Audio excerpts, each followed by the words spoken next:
faz todos os dias, a todo momento, que é o quê? Orar. Não, o quê? Orar. Oração. Gente, oração.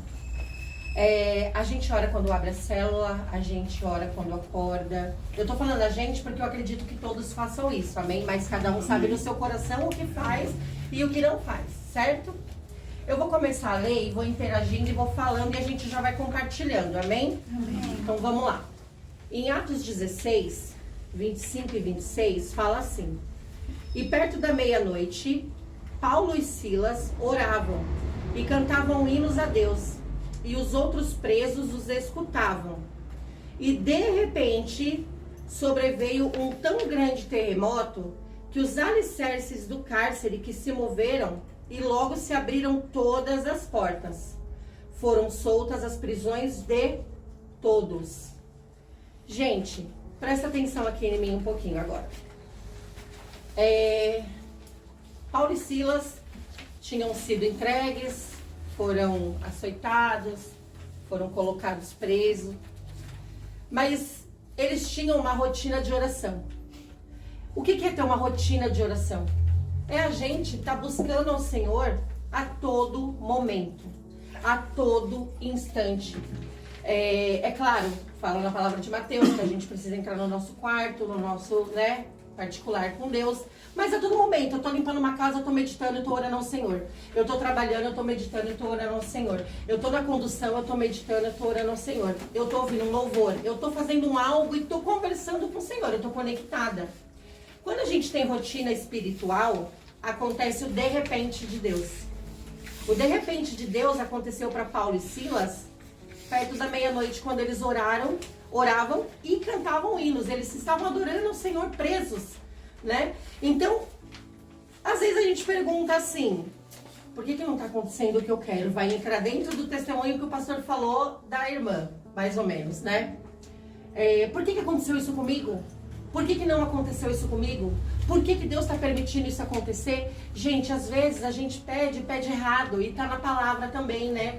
Pedis, mas não recebeis, porque pedires errado, né? Então, assim, a força da nossa oração, dependendo de como for, eles estavam orando na prisão. Vocês acham que eles estavam satisfeitos, felizes, alegres de estarem lá? Não, mas eles tinham a confiança. Então, eles não brecaram a rotina deles, a rotina espiritual, né? Eu acredito que a gente levante, agradeça ao Senhor, porque a oração não é só pedir. A oração é agradecer, muito mais agradecer do que pedir. Porque o pedir, Deus já sabe do nosso coração, Ele sabe de tudo que a gente precisa. Mas Ele quer ouvir. E a oração, gente, vem de orativa, de oratória, é falar. Não é você ficar repetindo rezas, vamos colocar assim. Deus quer ouvir da gente. Ele quer que a gente converse com Ele. Então, o de repente de Deus acontece na nossa vida, conforme a gente pede. Certo? Correto. Aí, em Tiago 5, fala assim: está alguém entre vós aflito? Ore. Está alguém contente? Cante louvores. Está alguém entre vós doente? Chame os presbíteros da igreja e orem sobre ele, ungindo com azeite em nome do Senhor. E a oração da fé salvará o doente, e o Senhor o levantará. E se houver cometido pecados, ser-lhe-ão perdoados. Confessai as vossas culpas uns aos outros, e orai uns pelos outros, para que sareis. A oração do justo pode muito em seus efeitos. Elias era um homem sujeito às mesmas paixões que nós, e orando pediu que não chovesse. E por 3 anos e 6 meses não choveu sobre a terra. Tiago 5, né? Então já começa lá assim: se alguém está aflito entre nós, ou contente, vamos glorificar o Senhor, vamos orar. Por que às vezes a gente fica sabendo das coisas que estão acontecendo com pessoas ao nosso redor, e ao invés de orar pelaquela pessoa, a gente vai lá no irmão e fala: você viu o que está acontecendo com fulano? Está doente. Você viu o que está acontecendo com você? Quem ali? Ó lá, tá alegre demais, tá cantando louvor demais. Vocês viram o que está acontecendo? Gente, a gente precisa orar pelas pessoas. A gente não pode ficar, como diz a palavra, sentado na roda dos escarnecedores, falando de quem necessita de oração.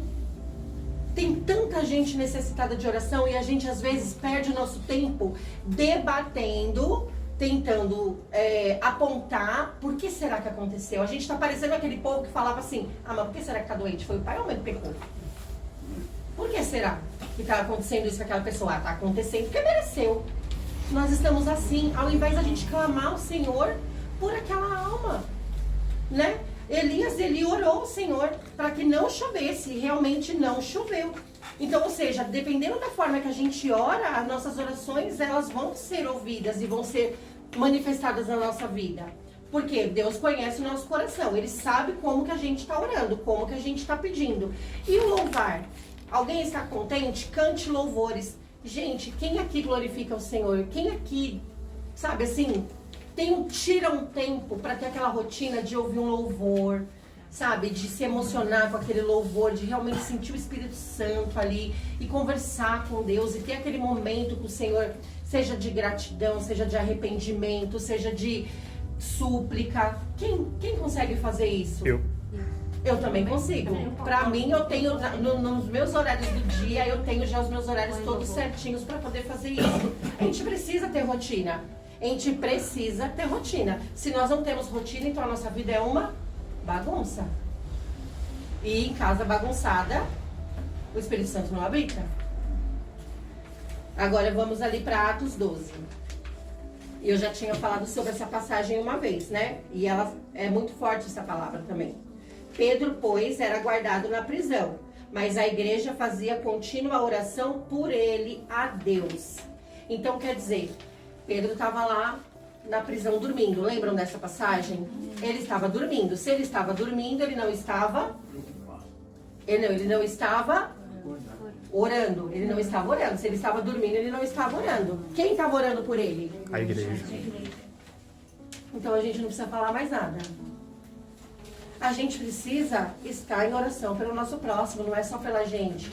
A gente não pode olhar, é o que o irmão Edson sempre fala quando ele inicia a célula ou quando ele vai encerrar a célula no momento da oração. Não vamos pedir só por nós, vamos pedir pelos outros, vamos pedir pelo próximo, vamos olhar pelas pessoas que necessitam. A gente precisa não ser egoísta e ficar só falando, Senhor, olha pra mim, eu tô aqui, Senhor, olha a minha necessidade. Mas e a necessidade do outro?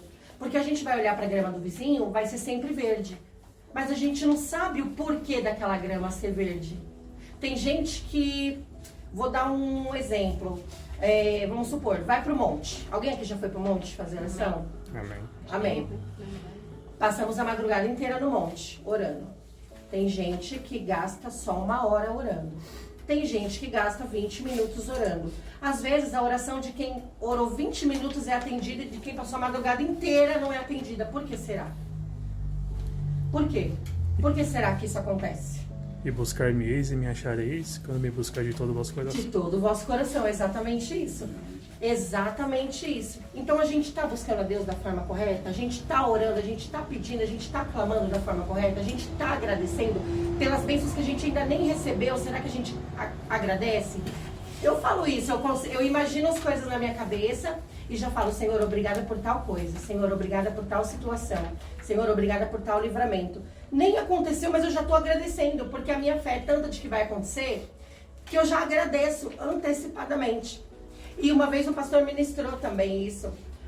E o Senhor também, Ele é tão misericordioso que Ele antecipa as misericórdias dEle para a nossa vida, quando a gente erra e quando a gente ora também pedindo perdão. Deus me perdoa, Pai me perdoa, olha, eu fiz tal coisa. Às vezes, gente, um choro é uma oração muito mais sincera do que você ficar ali, ó, falando. É gostoso falar? Nossa, é ótimo falar. Quando a gente levanta aqui, quem tem o costume de já levantar e pegar o celular primeiro? Eu. Pegou o celular e foi pro banheiro, já passou metade do dia. Passou metade do dia fácil. Quando você vai ver, você acorda 4 horas da manhã, pegou o celular, você vai ver, já é 5h30. 1h30, vamos colocar, das 4 até 5h30 da manhã. 1h30 gasta em redes sociais. Quem consegue ficar 1h30 orando aqui? Quem gasta 1h30 do seu tempo aqui Gente, a gente precisa contabilizar isso. A gente precisa contabilizar o quanto do nosso tempo, porque o de repente do Senhor não é só bênçãos. O de repente do Senhor pode ser o final agora, é o de repente, e a gente às vezes tá lá, sentado lá, né, no banheiro, sentado em algum lugar, e gastando o nosso tempo aqui, ó. Vendo vídeo de coisa que não edifica, vendo coisa que não presta, vendo coisa que não tem nada a ver. O que tá agregando isso na nossa vida? O que você tem levado para dentro de você? Você tem se alimentado com o quê? Você tem alimentado o seu espírito com o quê? Bom, essa é a palavra de hoje que eu trouxe para vocês. Eu quero compartilhar com o pastor, com o irmão Edson e com a Raquel.